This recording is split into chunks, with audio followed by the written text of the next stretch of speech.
Hello बच्चों, कैसे हो? बढ़िया। आप बढ़िया तो मैं भी बढ़िया। तो देखो बच्चों, आज हमें क्या पढ़ाई करनी है।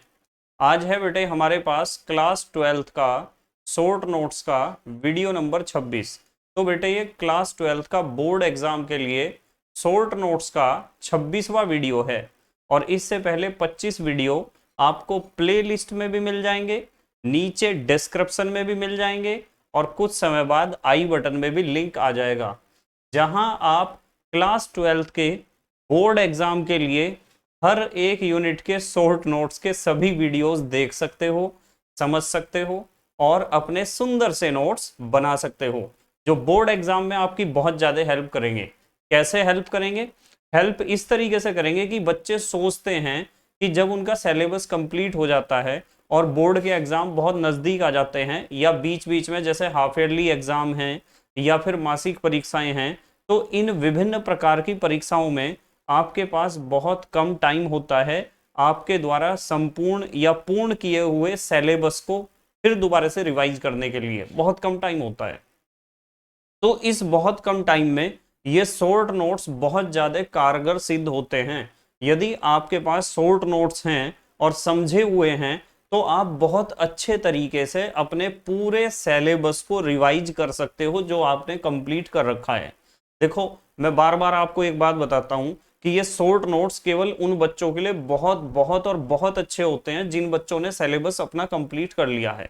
पर यहाँ कुछ बच्चे ऐसे भी होते हैं जिन्होंने सिलेबस में कुछ यूनिट्स छोड़ दिए हैं, या उन्होंने सिलेबस ही कंप्लीट नहीं किया है। तो यदि आपने यूनिट्स छोड़ रखे हैं या सिलेबस आपका कंप्लीट नहीं हुआ है, तो ये आपके लिए काम तो करेंगे, 80% तक काम करेंगे, पर ये 100% एफर्ट नहीं दे सकते हैं, क्योंकि उन चीजों को, हर एक चीज को मैं बहुत डीपली एक्सप्लेन नहीं कर रहा हूं शॉर्ट नोट्स में। ठीक है, तो जल्दी से स्टार्ट करते हैं। देखते हैं आज का हमारा टारगेट क्या है। आज हमें पढ़ना है बेटे आर एक्स यानी alkyl halide, and A R x यानी एल्काइल हैलाइड का भाई एराइल हैलाइड। तो हम एल्काइल हैलाइड और एराइल हैलाइड, या फिर आप कह सकते हो halo alkane and hello arene, इस यूनिट को कर रहे थे, और इस यूनिट का ये तीसरा पार्ट है। हमने अब तक दो पार्ट में भी हेलो एल्केन और हेलो एल्कीन, हेलो एरीन को एक्सप्लेन किया है। ठीक है, आर एक्स और ए आर एक्स को पहले दो वीडियोस में या पहले दो पार्ट में हम एक्सप्लेन कर चुके हैं, और आज हमारे पास है तीसरा पार्ट। स्टार्ट करते हैं। हमें अब पढ़ना है ए आर एक्स के रासायनिक गुण। आप ए आर एक्स को तो समझते हो, ए आर का मतलब एराइल ग्रुप, जैसे ये बेंजीन रिंग यहाँ बना रखा है, और एक्स का मतलब हेलोजन, जैसे यहाँ इसके ऊपर एक्स लगा हुआ है। सबको पता है ए आर का मतलब तो होता है, ए आर का मतलब क्या होता है? ए आर का मतलब होता है एराइल ग्रुप, जैसे C6H5। और एक्स का मतलब क्या होता है? एक्स का मतलब होता है हेलोजन। यहाँ आप एक्स के बहुत सारे अर्थ समझ सकते हो। हेलोजन का मतलब फ्लोरीन भी हो सकता है, क्लोरीन भी हो सकता है, ब्रोमीन भी हो सकता है, और आयोडीन भी हो सकता है। ठीक है, ये होता है किसका मतलब? एक्स का। हेलोजन को हम सामान्य रूप से या कॉमन रूप से एक्स से प्रदर्शित करते हैं। वैसे आपको पता है हेलोजन कई तरह के होते हैं, फ्लोरीन, क्लोरीन, ब्रोमीन, आयोडीन, एस्टेटीन। ठीक है, तो स्टार्ट करते हैं। चलो, हमने सबसे पहले क्या पढ़ना है? देखो, सबसे पहले हम पढ़ेंगे रासायनिक गुणों में। अब तक हमने इससे पहले सारे टॉपिक हमने कंप्लीट कर दिए हैं, हमें रासायनिक गुण पढ़ने हैं एराइल हैलाइड के या हेलो एरीन के। तो सबसे पहला रासायनिक गुण यह है हमारे पास कि जब किसी ArX के ऊपर आप हेलोजन का रिएक्शन कराते हो FeCl3 की उपस्थिति में, तो क्या होता है कि आपको दो तरह के प्रोडक्ट का मिक्सचर मिलता है। एक तो आपका जो हेलोजन एटम है जिसके साथ आप रिएक्शन करा रहे हो, इस वाले हेलोजन अणु का एक परमाणु, ठीक है, वो जुड़ता है ऑर्थो पोजीशन पर। आपको पता है कि यहाँ ये जो मेन पोजीशन होती है, इसके जस्ट बराबर वाली पोजीशन को आप कहते हो ऑर्थो। पता है ना इस बात का? भाई ये तो आपकी मुख्य जो क्रियात्मक समूह है उसकी स्थिति है। इसके बराबर वाली जो स्थिति कार्बन की होती है वो ऑर्थो होता है, और यहाँ होता है मेटा। क्या होता है? मेटा। और यहाँ होता है पैरा। ठीक है, इधर से देखोगे तो इधर ये ऑर्थो होगा और ये वाला कार्बन मेटा होगा। इस बात का आपको पता होना चाहिए। ठीक है, और मैं आपको बताता हूं कि यहाँ रिएक्शन जब भी होगी ना, रिएक्शन जब भी होगी किसी भी एराइल हैलाइड पर, तो रिएक्शन ऑर्थो पोजीशन और पैरा पोजीशन पर ही होती है। अब सवाल बच्चों के दिमाग में आता है कि सर ऐसा क्यों होता है? ऐसा इसलिए होता है कि ये जो हेलोजन एटम ऊपर अटैच होता है ना, यहाँ यहाँ ये जो हेलोजन एटम अटैच है, इसकी प्रकृति, इसका नेचर होता है ऑर्थो पैरा डायरेक्टर। यानी ये अनुनाद के कारण, रेजोनेंस के कारण ऑर्थो और पैरा पोजीशन के ऊपर आवेश बढ़ा देता है, यानी इस पोजीशन को, इन दोनों स्थितियों को एक्टिवेट कर देता है। तो इसलिए हमारे पास एक प्रोडक्ट तो बनता है ऑर्थो प्रोडक्ट और एक बनता है पैरा प्रोडक्ट। और जब हेलोजन का रिएक्शन हम कराते हैं FeCl3 की उपस्थिति में, तो इस रिएक्शन को हम कहते हैं हेलोजनीकरण। और इसमें जो पैरा प्रोडक्ट है वो ही मुख्य उत्पाद होता है, मेन प्रोडक्ट होता है। देखो इस चीज को मैं समझा रहा हूं। मैंने क्या बताया कि आपके पास एक एराइल हैलाइड है, जैसे आप क्लोरोबेंजीन ले सकते हो। क्लोरोबेंजीन पर जब क्लोरीन का रिएक्शन कराएंगे FeCl3 की उपस्थिति में, तो ये रिएक्शन कैसे होगा? देखो ये हमारे पास है क्लोरोबेंजीन, यहाँ हम बनाते हैं क्लोरोबेंजीन। ये हमने क्लोरोबेंजीन बनाया, बेंजीन रिंग, और बेंजीन रिंग के ऊपर क्या जोड़ना है? Cl। ये बन गया क्लोरोबेंजीन। अब इसके ऊपर यदि हम रिएक्शन कराएं, हमें पता है ये जो क्लोरीन है ये ऑर्थो पोजीशन पर रिएक्शन दिखाएगा या फिर पैरा पोजीशन पर रिएक्शन दिखाएगा। तो मैंने ऑर्थो और पैरा पोजीशन के एक एक हाइड्रोजन यहाँ दिखाए हैं। इसके ऊपर हमें रिएक्शन करना है Cl2 का। यदि मैं Cl2 का रिएक्शन इसके ऊपर करना चाहता हूं तो मैंने यहाँ लिख दिया, चलो Cl2, Cl बॉन्ड Cl, ऐसा ही तो होता है Cl2। जब ये रिएक्शन होगा तो आपको ध्यान रखना है, यहाँ हमें उत्प्रेरक लेना है FeCl3। आप वैसे Fe भी ले सकते हो और FeCl3 भी ले सकते हो। तो होगा क्या? होगा ये कि या तो यहां से H, ये वाला H और ये वाला Cl निकलेगा बाहर HCl के फॉर्म में साइड प्रोडक्ट, और या फिर ये वाला H और ये वाला Cl। ठीक है, Cl कोई सा भी निकल सकता है दोनों में से, ऐसा कोई जरूरी नहीं कि पहले वाला ही निकलेगा। मतलब या तो रिएक्शन यहाँ होगी और या तो रिएक्शन होगी यहाँ, यानी या तो यहाँ से HCl निकलेगा या तो नीचे से, यानी आपका पैरा पोजीशन से HCl निकलेगा। तो मैं तीर के नीचे लिख देता हूं कि हमारा जो साइड प्रोडक्ट है वो HCl है। साइड प्रोडक्ट क्या है? HCl। अब देखते हैं मेन प्रोडक्ट क्या बनेगा। मेन प्रोडक्ट बनेगा बेंजीन रिंग, जो का त्यों है हमारा, ये बेंजीन रिंग है, ये बना दिया हमने बेंजीन रिंग। और बेंजीन रिंग के टॉप पे क्या जुड़ा हुआ है? बेंजीन रिंग के टॉप पे Cl जुड़ा हुआ है।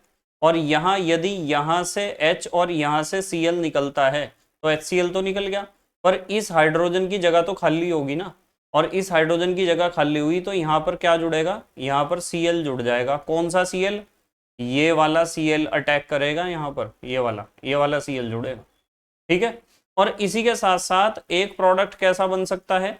वो बन सकता है जब रिएक्शन यहाँ से H और यहाँ से Cl निकलता है, तो नीचे वाली पोजीशन से यदि H निकलेगा तो प्रोडक्ट क्या बनेगा? देखो ये तो बनाया हमने बेंजीन रिंग, ये तो बेंजीन रिंग बना दिया। और बेंजीन रिंग के टॉप पे क्या जुड़ा हुआ है? बेंजीन रिंग के टॉप पे पहले से ही Cl है, और यदि यहाँ से H निकला है तो ये वाला Cl फिर कहाँ आ जाएगा? इस H के जगह। तो इस बार Cl जुड़ जाएगा पैरा पोजीशन पर। ठीक है, और साइड प्रोडक्ट आपको पता है, ये साइड प्रोडक्ट तीर के नीचे हमने लिख रखा है HCl, ये साइड प्रोडक्ट है। तो ये भी डाइक्लोरोबेंजीन है, पहले वाला प्रोडक्ट, इसे आप कह सकते हो ऑर्थो पोजीशन पर है ना, तो इसे आप कह सकते हो ऑर्थो डाई क्लोरोबेंजीन। ठीक है, पूरा नाम लिख सकते हो आप। और ये पैरा प्रोडक्ट है, इसे हम कहेंगे पैरा डाई क्लोरोबेंजीन। बस इसमें ध्यान रखने वाली बात यह है कि ये जो आपका पैरा प्रोडक्ट है ना, मैंने पैरा डाई क्लोरोबेंजीन है, ये आपका मुख्य उत्पाद होगा। मतलब मुख्य उत्पाद यही होगा, मेन प्रोडक्ट यही होगा जो दूसरा प्रोडक्ट है। अब बच्चों के दिमाग में क्वेश्चन आता है कि सर ये मुख्य उत्पाद क्यों होगा, मतलब ये मेन प्रोडक्ट क्यों होगा, पहले वाला क्यों नहीं? इसका कारण स्टेरिक हिंड्रेंस है। मैं आपको बताता हूँ कि यहाँ Cl के जुड़ने में थोड़ी दिक्कत है, यहाँ भीड़ भाड़ थोड़ी ज़्यादा है, मतलब इस जगह कह रहा हूँ मैं, यहाँ ऑर्थो पोजीशन पर। और पैरा पोजीशन पर इसका जुड़ना बहुत आसान है, पैरा पोजीशन पर जुड़ना बहुत आसान है। ठीक है, इसलिए ये पैरा पोजीशन पर ही जुड़ेगा। कहाँ जुड़ेगा? पैरा पोजीशन पर। एक मिनट जरा रुको, थोड़ी सी प्रॉब्लम है, इसे सही कर दूं। कहाँ जुड़ेगा? पैरा पोजीशन पर जुड़ेगा, ध्यान रखना है आपको। देखता हूँ लाइट में क्या प्रॉब्लम हुई।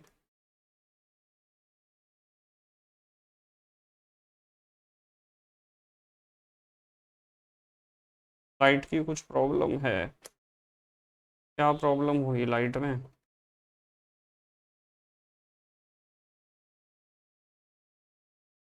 हो गया ठीक, चलो देखते हैं कब तक ठीक रहेगा। सॉरी, चलो प्रॉब्लम कुछ ना कुछ आती रहती है, कोई बात नहीं, चलो आ जाती है प्रॉब्लम ऐसी। चलो देखते हैं। तो मतलब हमें पता चला है कि यहाँ जो मेन प्रोडक्ट है ये है पैरा डाई क्लोरोबेंजीन। चलो अगली बात करते हैं, इसे मिटा दूँ जरा एक मिनट यहाँ से, अगली बात करते हैं। अब हम आ चुके हैं, अब हम आ चुके हैं दूसरे गुण पर, ये दूसरा गुण है। और दूसरे गुण में आपको ध्यान रखना है कि यहाँ हम इस, जब मैं बेंजीन रिंग के ऊपर एक्स लिखता हूँ ना, तो आपको समझ जाना चाहिए कि मैं क्लोरोबेंजीन की ही बात कर रहा हूँ बस, ठीक है। तो क्लोरोबेंजीन के ऊपर जब आप कंसंट्रेट HNO3 और कंसंट्रेट H2SO4 का रिएक्शन कराते हो ना, तो इस रिएक्शन को हम कहते हैं नाइट्रीकरण। और इसमें क्या होता है, NO2 ग्रुप ऑर्थो पोजीशन पर जुड़ता है, एक प्रोडक्ट तो ऐसा बनेगा, और एक NO2 किस पोजीशन पर, पैरा पोजीशन पर जुड़ता है, तो एक प्रोडक्ट ऐसा बनेगा। देखो एक चीज आपको बिल्कुल पता होनी चाहिए सब बच्चों को, कि यदि ये बेंजीन रिंग है ना, मान लो ये बेंजीन रिंग है हमारी, और इस बेंजीन रिंग के टॉप पर कोई हेलोजन एटम यहाँ अटैच है, तो इस पोजीशन का नाम सबको पता होना चाहिए, इसे ऑर्थो पोजीशन कहते हैं, इसे कहते हैं मेटा पोजीशन, और इसे कहते हैं पैरा पोजीशन। तो हेलोजन एटम जो होते हैं ना, यदि टॉप पर कोई हेलोजन एटम है, तो वो ऑर्थो पोजीशन और पैरा पोजीशन को एक्टिवेट कर देता है, इसलिए उसे ऑर्थो पैरा एक्टिवेटर आप कह सकते हो। और यदि आप उसे ऑर्थो पैरा एक्टिवेटर कह रहे हो, इसका मतलब रिएक्शन भी कहाँ कहाँ होगी, ऑर्थो और पैरा पोजीशन पर ही रिएक्शन होगी, ठीक है।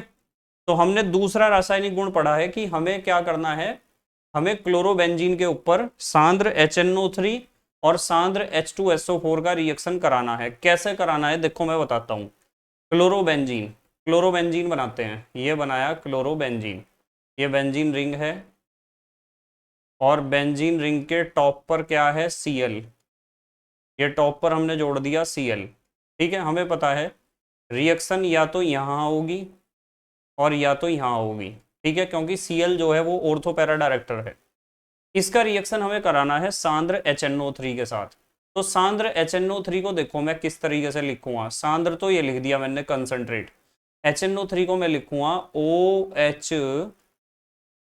OHNO2, जरा ध्यान से देख लो इस चीज को, HNO3 को मैंने लिखा है OHNO2, ठीक है।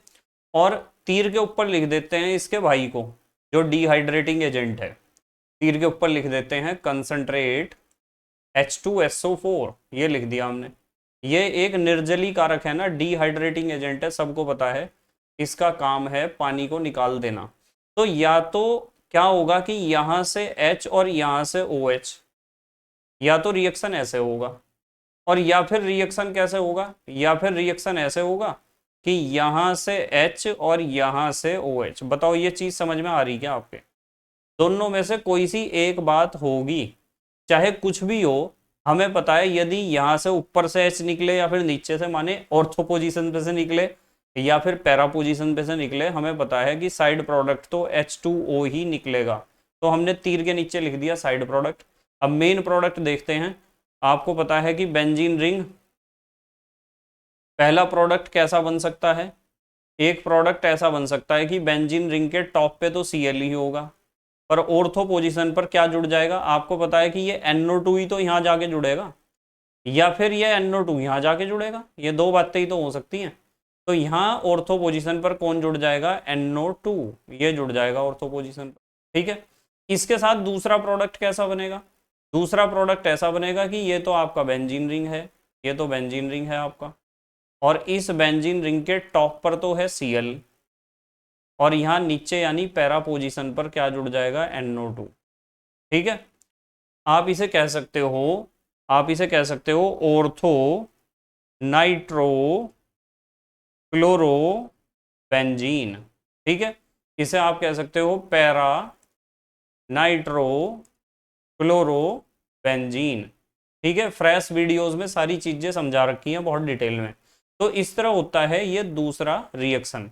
अब हम अगले रिएक्शन की बात कर रहे हैं। चलो अगला रिएक्शन जो हमें तीसरा रिएक्शन सीखना है ये वाला, इसमें क्लोरोबेंजीन के ऊपर आप सधूम H2SO4 का रिएक्शन कराते हो ना, तो इस रिएक्शन को हम कहते हैं सल्फोनीकरण। देखो ऊपर वाला जो दूसरा रिएक्शन पढ़ा है इसमें बेंजीन रिंग के ऊपर ऑर्थो और पैरा पोजीशन पर क्या जुड़े हैं, NO2। यदि NO2 ग्रुप जुड़ते हैं तो इस रिएक्शन को कहते हैं नाइट्रीकरण। और यदि SO3H यानी sulphonic acid SO3H sulphonic acid group जुड़ते हैं तो इस रिएक्शन को हम कहते हैं सल्फोनीकरण। क्योंकि हम सल्फ्यूरिक एसिड से रिएक्शन कराते हैं तभी सल्फोनिक एसिड ग्रुप जुड़ता है ऑर्थो पैरा पोजीशन पर, इसलिए इस रिएक्शन को सल्फोनीकरण कहते हैं। अब ये रिएक्शन होती है कैसे, देखो मैं बताता हूं कैसे होगी ये रिएक्शन। हमारे पास क्लोरोबेंजीन है, ये क्लोरोबेंजीन बनाई हमने, जैसे कि हम हर बार बना रहे हैं क्लोरोबेंजीन। ये क्लोरोबेंजीन सबको बनाना आता ही होगा, आपने फ्रेश वीडियोस में प्ले लिस्ट के अनुसार जिस बच्चे ने पढ़ाई कर रखी है उसे तो कोई भी प्रॉब्लम नहीं होने वाली है, और जिस बच्चे ने प्ले लिस्ट के अकॉर्डिंग पढ़ाई नहीं कर रखी है उसे प्रॉब्लम हो सकती है। मैं बताता हूँ आपको पहले ही। देखो सधूम सल्फ्यूरिक एसिड, तो यहाँ तो लिख देते हैं सधूम लिख दो, या फिर आप फ्यूमिंग भी लिख सकते हो, फ्यूमिंग, जिसमें से नाइट्रोजन के जो ऑक्साइड हैं NO NO2 उनके भूरे रंग के फ्यूम्स धुएं निकलते रहते हैं, वाष्प निकलती रहती है। ऐसे सल्फ्यूरिक एसिड को हम कहते हैं, सॉरी ऐसे सल्फ्यूरिक एसिड में से सल्फर के ऑक्साइड जो होते हैं उनके फ्यूम्स निकलते हैं, ठीक है, जैसे SO2 SO3 इनके फ्यूम्स निकलते हैं, इसलिए उसे कहते हैं सधूम सल्फ्यूरिक अम्ल। वो बहुत ज्यादा कंसंट्रेट होता है। तो H2SO4 को देखो मैं किस तरीके से लिखूंगा। H2SO4 को हम ऐसे लिख सकते हैं OHSO3H। ध्यान से देख लो आप जरा, देखो H कितने हैं, 2 हैं, S कितना है, 1 है, ऑक्सीजन 4 है, H2SO4 है। तो यहाँ किसी एक्स्ट्रा डिहाइड्रेटिंग एजेंट की आवश्यकता हमें नहीं पड़ती है, क्योंकि H2SO4 अपने आप ही डिहाइड्रेटिंग एजेंट है, निर्जली कारक है। होगा क्या, होगा बिल्कुल वही, यहाँ से H और यहाँ से OH, या तो इस तरह का प्रोडक्ट बनेगा, और या फिर यहाँ से H और यहाँ से OH, इस तरह का प्रोडक्ट बनेगा। मतलब आपका साइड प्रोडक्ट जो निकलेगा वो H2O ही निकलेगा, और जो मेन प्रोडक्ट आपका बनेगा ना, उस मेन प्रोडक्ट में बेंजीन रिंग, और बेंजीन रिंग के टॉप पर क्या जुड़ेगा, बेंजीन रिंग के टॉप पर तो वो है ही पहले से क्लोरोबेंजीन था, Cl है, या तो ऑर्थो पोजीशन पर जुड़ेगा SO3H, और दूसरा प्रोडक्ट ऐसा बन सकता है कि ये जो बेंजीन रिंग है ना, इस बेंजीन रिंग के टॉप पर तो आपका Cl ही है, बेंजीन रिंग के टॉप पर तो Cl ही है, पैरा पोजीशन पर जुड़ जाएगा SO3H। अब इन दोनों प्रोडक्ट में से जो दूसरा प्रोडक्ट है वो ही ज़्यादा मात्रा में बनता है, क्योंकि दूसरे प्रोडक्ट में जो पैरा पोजीशन है वहाँ पर भीड़ भड़क्का बहुत कम होता है, स्टीयरिंग हिंड्रेंस बहुत कम होता है।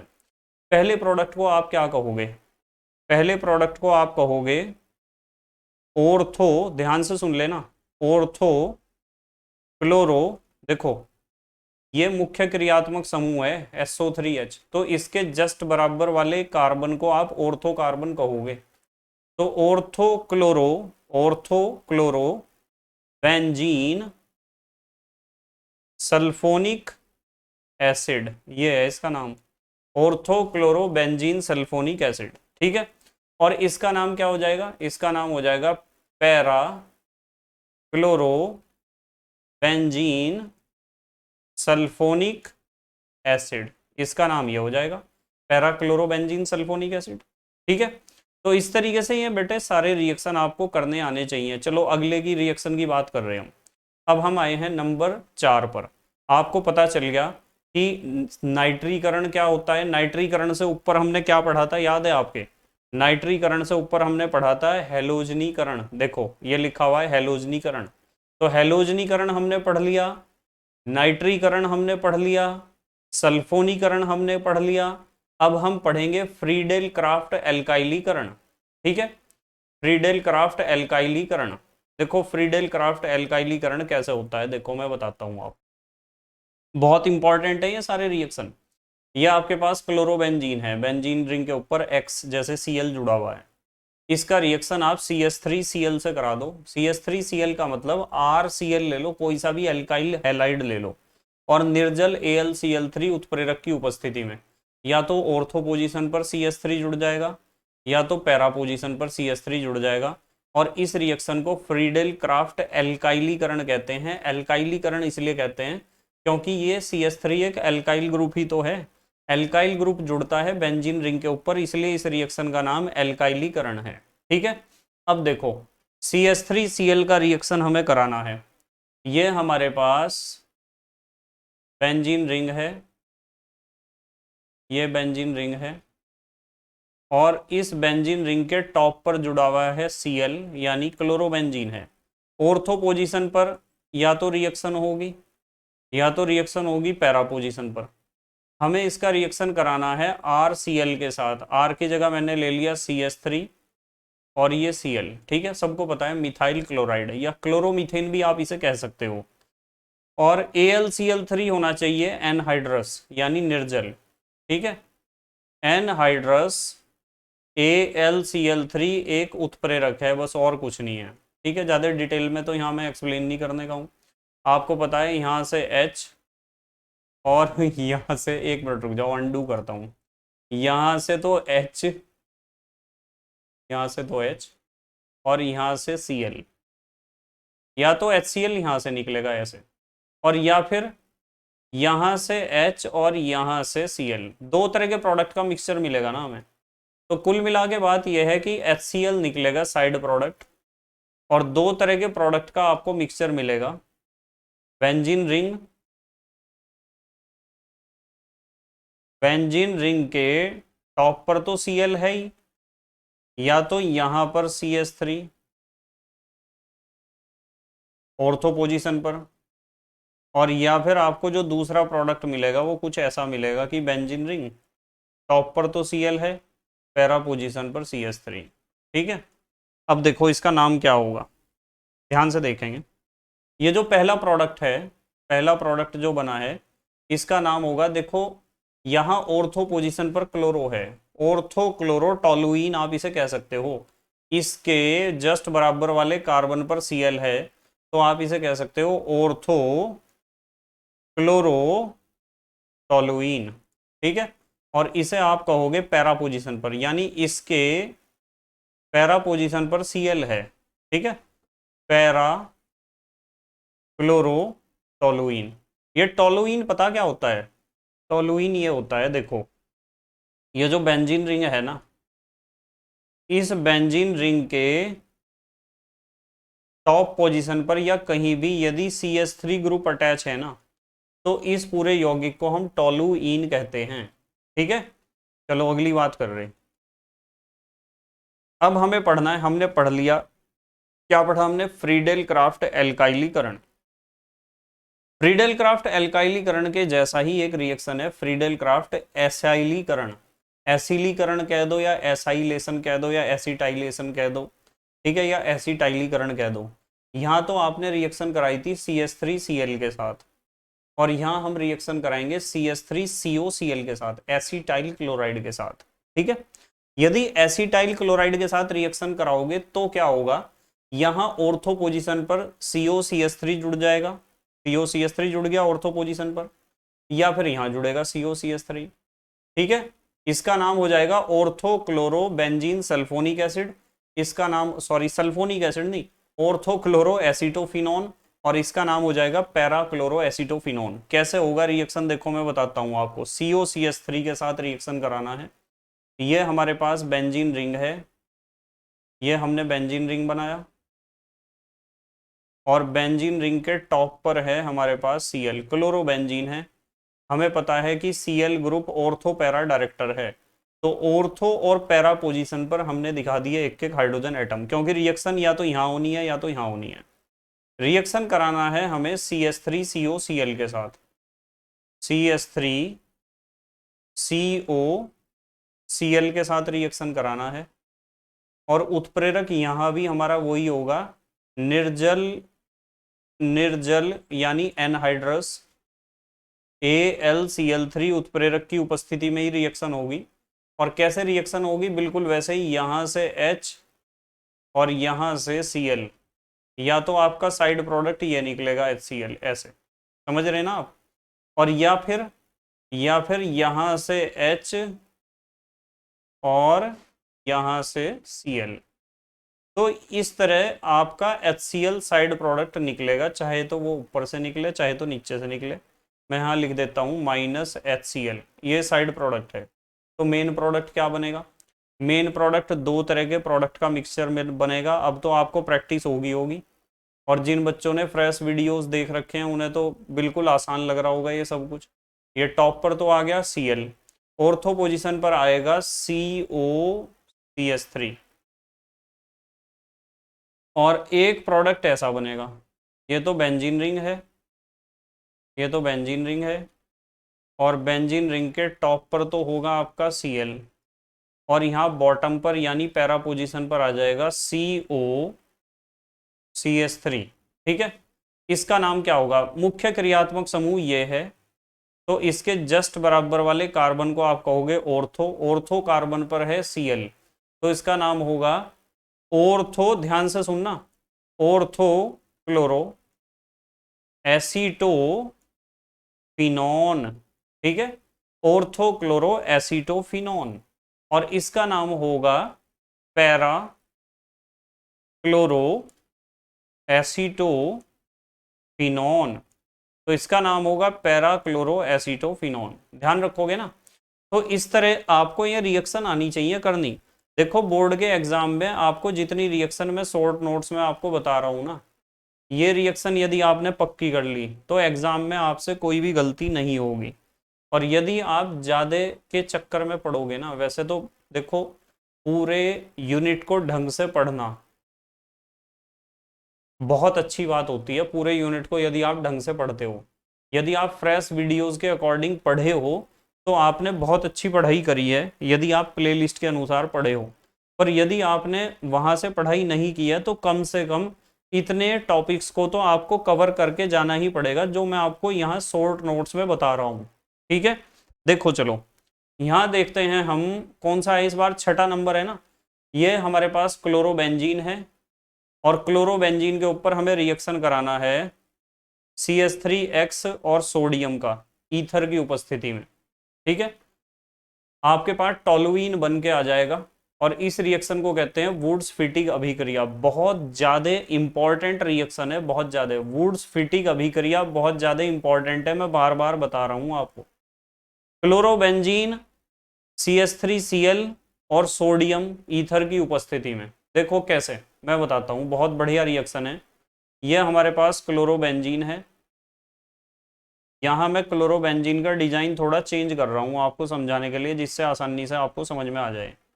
है तो ये क्लोरोबेंजीन ही, देखो बेंजीन रिंग बना दिया, और यहाँ जोड़ दिया Cl, और यहाँ जोड़ दिया इसमें आगे दो सोडियम के मोल कह दो या परमाणु कह दो, एक ही बात है। और यहाँ हमें जोड़ना है CH3Cl, उल्टा करके लिखा मैंने CH3Cl को, जिससे आप आसानी से समझ जाओ। और यहाँ लिख दिया हमने शुष्क ईथर। शुष्क को इंग्लिश में कहते हैं ड्राई। ड्राई ईथर की उपस्थिति में ये रिएक्शन होती है, और रिएक्शन होती है कैसे, देख लो ध्यान से। यहाँ से तो निकलता है ये Cl, और बीच में से दोनों सोडियम और ये वाला Cl भी, ये बीच में से दो सोडियम और दो Cl निकल जाते हैं। तो तीर के नीचे आप लिख सकते हो -2 NaCl, ये साइड प्रोडक्ट निकला। तो मेन प्रोडक्ट क्या बना होगा?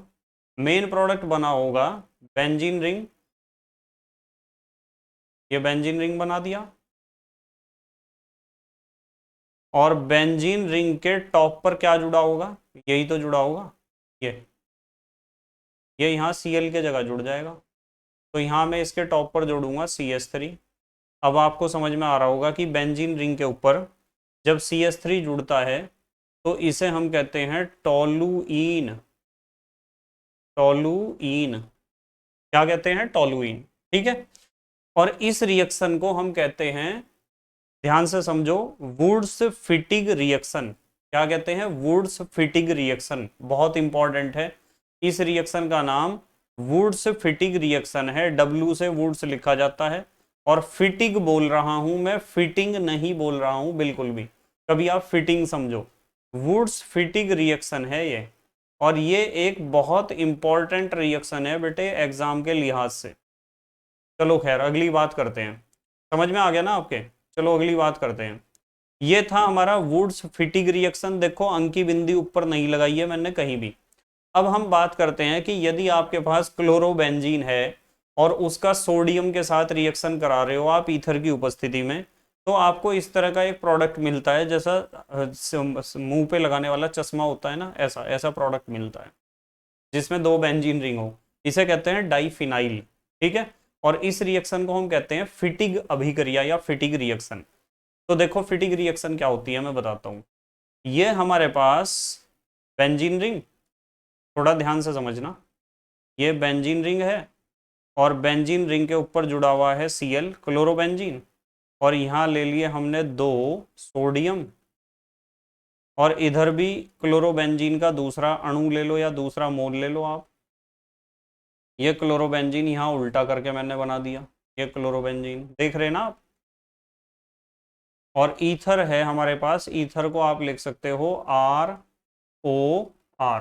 ईथर का यही तो होता है फार्मूला। तो इधर से भी Cl निकल जाएगा और इधर से भी Cl निकल जाएगा ना। तो यहाँ दो NaCl निकलेंगे साइड प्रोडक्ट की तरह, और आपका जो मेन प्रोडक्ट बनेगा वो क्या बनेगा?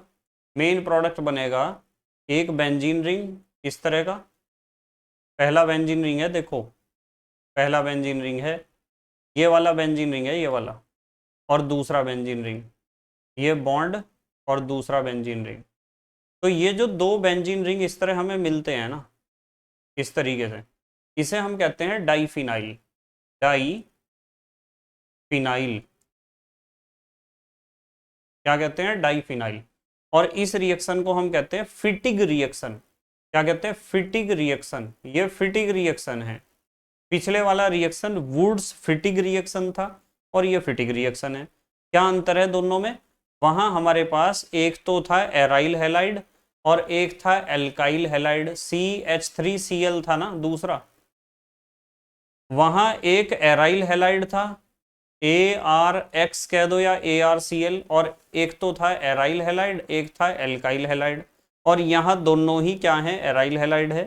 पहला भी क्लोरोबेंजीन है और दूसरे वाला भी क्लोरोबेंजीन है, दूसरा मोल। ठीक है, चलो अगला रिएक्शन देखते हैं। मैं इस चीज को वैसे अभी क्लियर करूंगा आपको, और भी ज्यादा क्लियर कर दूंगा।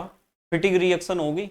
अब हमें एक रिएक्शन और देखनी है। ये इसमें क्या है? DDT बनाना है, बहुत इंपॉर्टेंट रिएक्शन है ये। हमारे पास एक क्लोरोबेंजीन, दूसरा क्लोरोबेंजीन, और क्लोरल के साथ रिएक्शन करनी है CCl3CHO के साथ। तो हमें DDT मिल जाता है कंसंट्रेट H2SO4 की उपस्थिति में, क्योंकि ये एक डिहाइड्रेटिंग एजेंट है। देखो कैसे होता है, मैं बता रहा हूं आपको, ध्यान से समझना। चलो पहले मैं लिखता हूं CCl3CHO ही लिख लो। चलो पहले CCl3CHO, इसे कहते हैं क्लोरो, या आप इसे ट्राई क्लोरो एसिटल डिहाइड भी कह सकते हो। इसका रिएक्शन आप क्लोरोबेंजीन के साथ कराओ। एक तो क्लोरोबेंजीन चलो यहां बनाएंगे, यहां बनाएंगे एक तो chlorobenzene,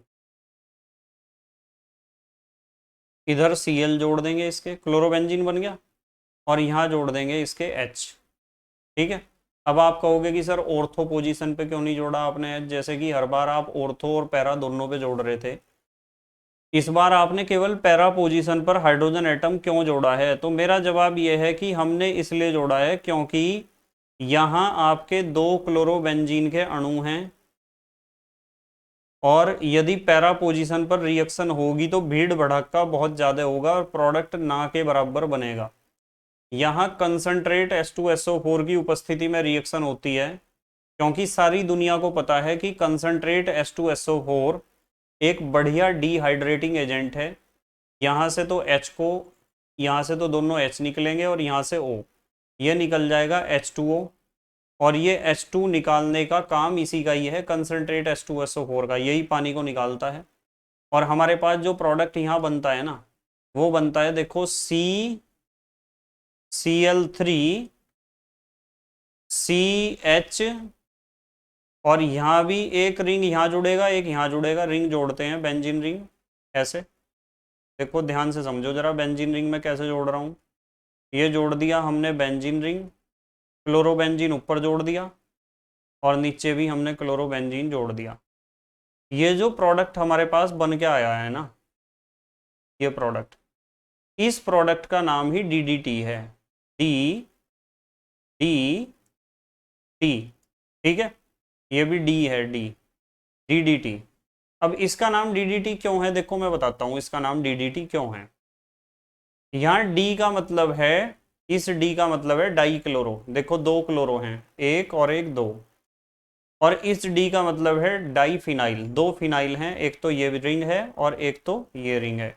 die chloro diphenyl, trichloro, देखो तीन क्लोरो हैं, और इथेन दो कार्बन है, देखो पहला कार्बन तो ये है, एक तो ये है और एक तो ये है, दो कार्बन। तो dichloro diphenyl trichloro ethane, ये इसका नाम है प्रोडक्ट का। और ये कीटनाशक है, इसे गैमक्सीन भी कहते हैं, ठीक है। नहीं सॉरी, गैमक्सीन तो अलग चीज है, गैमक्सीन है C6H6Cl6, ठीक है। DDT ध्यान रखोगे, गैमक्सीन तो लिंडेन का नाम है या 666 का, उसके बारे में मैंने आपको पढ़ा रखा है। ध्यान रखना DDT एक कीटनाशक है, ध्यान रखोगे। अब मैं इसे मिटाता हूं, अब देखते हैं हमारे पास क्या बचा है। हमने कर लिया, मुझे एक चीज और समझानी है, उसे भी ध्यान से समझना। अब देखो बच्चे बहुत ज्यादा कंफ्यूज होते हैं एक रिएक्शन में। एक रिएक्शन होती है वुड्स रिएक्शन, ठीक है, ऐसे लिखी जाती है, वुड्स, से लिख दो या जय लिख दो। एक तो वुड्स अभिक्रिया में बहुत ज्यादा कंफ्यूज होते हैं बच्चे की, वुड्स रिएक्शन क्या है, ठीक है। और एक वुड्स रिएक्शन के साथ ही एक रिएक्शन हम पढ़ते हैं वुड्स, वुड्स, वुड्स क्या, पहले वुड्स नहीं पढ़ते, चलो। एक रिएक्शन हम पढ़ते हैं फिटिग अभिक्रिया, फिटिग, फिटिग, अभी मैंने पढ़ाई थी ना आपको, फिटिग अभिक्रिया। एक इसमें कंफ्यूज होते हैं बच्चे बहुत। और एक इनके जैसी रिएक्शन और है, उसका नाम है वुड्स, वुड्स फिटिग अभिक्रिया, वुड्स फिटिग अभिक्रिया। तो इन तीनों रिएक्शन को ध्यान से समझ लेना। अब जिन्हें कंफ्यूजन होता हो इन तीनों रिएक्शन में, आप बिल्कुल ध्यान से समझोगे। सबसे पहले मैं आपको समझाऊंगा वुड्स अभिक्रिया। वुड्स अभिक्रिया क्या होती है, उसमें एल्काइल हैलाइड होता है RX, और बीच में होते हैं दो सोडियम के मोल या परमाणु, और इधर भी RX है, यानी दोनों तरफ एल्काइल हैलाइड है, इधर जोड़ दिया लो RX। और ईथर की उपस्थिति में रिएक्शन होती है, तीर के ऊपर लिख दिया ROR, ठीक है, ड्राई ईथर की उपस्थिति में। तो इस रिएक्शन में क्या होता है, इस रिएक्शन में यहां से X, बीच में से दोनों Na, और यहां से X, ये निकल जाता है, और साइड प्रोडक्ट निकलता है -2 NaX। X की जगह आपको पता है Cl लिख लो, Br लिख लो, आपकी मर्जी है। मेन प्रोडक्ट यहां बनता है R बॉन्ड R, क्या बनता है, R बॉन्ड R, जो एक एल्केन होता है। क्या होता है, एल्केन, ठीक है। जैसे CH3 बॉन्ड CH3 बन गया, C2H6, एल्केन ही तो है, इथेन। तो आपको ध्यान रखना है कि जो वुड्स रिएक्शन होती है ना, उस वुड्स रिएक्शन की खासियत यह है कि आपको उसमें एल्काइल हैलाइड के ही दोनों अणु लेने हैं। मतलब आपके पास जो दोनों अणु हैं वे किसके होने चाहिए, एल्काइल हैलाइड के होने चाहिए। देखो ये भी अणु किसका है, एल्काइल हैलाइड का है, RX का, और ये भी एल्काइल हैलाइड का है। यदि एल्काइल हैलाइड के ही दो अणुओं का रिएक्शन आप सोडियम के साथ कर रहे हो, तो इस रिएक्शन को आप वुड्स अभिक्रिया कहोगे, ठीक है। अब अगली बात कर रहे, चलो ध्यान से देखना। अब मैं आपको बताऊंगा फिटिग अभिक्रिया। फिटिग अभिक्रिया, फिटिग अभिक्रिया में क्या होता है कि आपके पास एराइल हैलाइड होता है, जैसे बेंजीन रिंग। एराइल ग्रुप को बताने के लिए आप बेंजीन रिंग बना लिया करो। ये आपके पास एराइल हैलाइड है, और इसकी सोडियम के साथ हमने रिएक्शन कराई और इधर भी एराइल हैलाइड ही लिया। थोड़ा ध्यान से समझते रहे ना, दोनों तरफ हमने क्या लिया, एराइल हैलाइड। और यदि आप दोनों तरफ एराइल हैलाइड लेते हो और ईथर की उपस्थिति में रिएक्शन को कराते हो तो क्या होगा, रिएक्शन तो अब भी वैसे ही होगा, यहां से तो X निकलेगा और यहां से भी X, और बीच में से निकल जाएंगे दोनों सोडियम। अब भी साइड प्रोडक्ट आपका 2NaX ही निकलेगा। और मेन प्रोडक्ट क्या बनेगा, मेन प्रोडक्ट आपका बन जाएगा जैसा अभी मैंने बनाया था डाईफिनाइल, ये बेंजीन रिंग और ये बेंजीन रिंग, ये डाईफिनाइल है, इसका नाम मैंने आपको बताया था अभी। दो फिनाइल ग्रुप है ना इसमें एक दूसरे के साथ जुड़े हुए, डाईफिनाइल। तो ये रिएक्शन होती है फिटिक अभिक्रिया। अब बच्चों के दिमाग में आता है कि सर फिर ये वुड्स फिटिक अभिक्रिया क्या है, वुड्स फिटिक अभिक्रिया। तो मैं बताता हूं, वुड्स फिटिक अभिक्रिया वो होती है कि जिसमें एक तो आपको लेना पड़ेगा एराइल हैलाइड यानी जैसे क्लोरोबेंजीन, और एक लेना पड़ेगा एल्काइल हैलाइड। जब फिटिक अभिक्रिया का, जब, एक मिनट रुक जाओ जरा, जब मैं आपको कह रहा हूं कि ये जो है ना फिटिक अभिक्रिया का, तो ले लो आप एक एराइल हैलाइड, और वुड्स अभिक्रिया का ले लो आप एक एल्काइल हैलाइड, और बीच में ले लो दो सोडियम। तो ऐसी रिएक्शन को हम कहते हैं वुड्स फिटिक अभिक्रिया। ठीक है, जैसे अभी रिएक्शन को कर रहे, देखो इधर लिखूंगा मैं थोड़ा साइड में। जैसे मैंने आपको कहा कि एक तो हमने ले लिया एराइल हैलाइड जो फिटिक अभिक्रिया में भाग लेता है। फिटिक अभिक्रिया में कौन भाग लेता है, एराइल हैलाइड। ये क्लोरोबेंजीन ले लिया और दो ले लिए हमने सोडियम, दो ले लिए सोडियम, और एक ले लिया वुड्स रिएक्शन वाला एल्काइल हैलाइड। ठीक है, एल्काइल हैलाइड। चलो इन्हें चेंज करते हैं थोड़ा सा, इन्हें चेंज करते हैं, एक मिनट। मैं यहाँ Cl नहीं लूँगा, नहीं तो आप कंफ्यूज होगे बहुत। यहाँ लेते हैं हम X। देखो अब आपको सही लगेगा कि हमने एक तो लिया एराइल हैलाइड, दो लिए हमने सोडियम, और एक लिया हमने एल्काइल हैलाइड, ये RX। और इस रिएक्शन को भी हमें किसकी उपस्थिति में करना है, ईथर की उपस्थिति में। तो इसमें आधा हिस्सा जो है ना बेटे, आधा हिस्सा तो इसमें है किसका, आधा हिस्सा तो है फिटिक रिएक्शन का ये वाला, और ये वाला हिस्सा है वुड्स रिएक्शन का। तो होगा तो रिएक्शन वैसे ही, यहाँ से X निकल जाएगा, बीच में से दोनों Na, और यहाँ से भी X निकल जाएगा इस तरीके से, और साइड प्रोडक्ट आपका वही निकलेगा -2NaX। जो मेन प्रोडक्ट आएगा वो कुछ ऐसा आएगा, बेंजीन रिंग होगा इस तरीके से, और बेंजीन रिंग के ऊपर क्या जुड़ा होगा, बेंजीन रिंग के ऊपर जुड़ा होगा एल्काइल ग्रुप, एल्काइल बेंजीन आप इसे कह सकते हो। ठीक है, तो इस तरीके से इस रिएक्शन को हम कहते हैं वुड्स फिटिक अभिक्रिया। ये तीनों रिएक्शन आपको समझ में आनी चाहिए बहुत अच्छे तरीके से कि वुड्स रिएक्शन क्या होती है, फिटिक रिएक्शन क्या होती है, वुड्स फिटिक रिएक्शन क्या होती है। ठीक है, इसे मिटा देता हूं, यदि आपको कहीं बीच में स्क्रीनशॉट लेना हो या पोज करके लिखना हो तो लिख लिया करो। ठीक है, लिख लिया करो जितना आपको लगता है कि हमें लिख लेना चाहिए।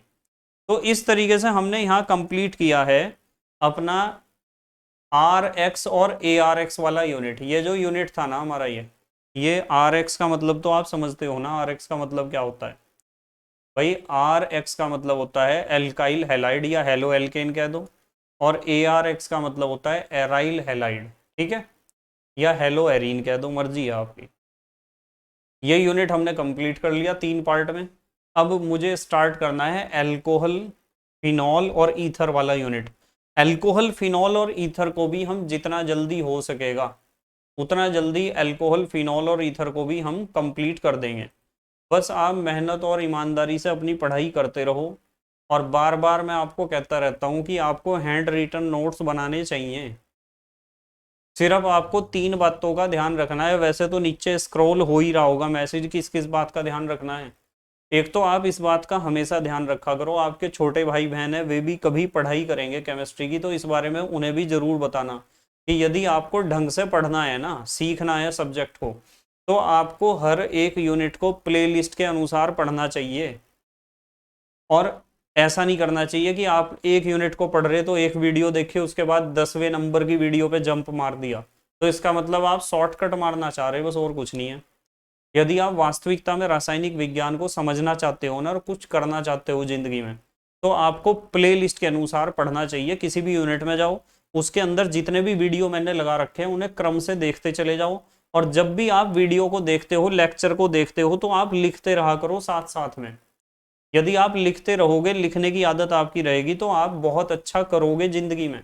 कभी आपने सोचा है कि ये जितनी भी बड़ी बड़ी मल्टीनेशनल कंपनी हैं, या जितने भी सरकारी विभाग हैं, या कहीं भी किसी भी आप कंपनी में जाओ या सरकारी विभाग में जाओ, किसी भी डिपार्टमेंट में जाओ, तो वहां पर जब भी आपका सिलेक्शन होता है, तो सिलेक्शन का क्राइटेरिया क्या होता है, कभी सोचा है आपने?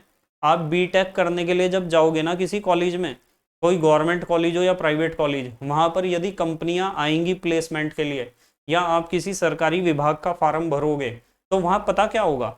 वहां ये होगा कि वे आपके नंबर देखेंगे कि इस बच्चे के हाई स्कूल में कितने परसेंट थे, इंटर में कितने परसेंट थे, और यहाँ कितना परसेंटेज ये लेकर आ रहा है पिछले साल तक।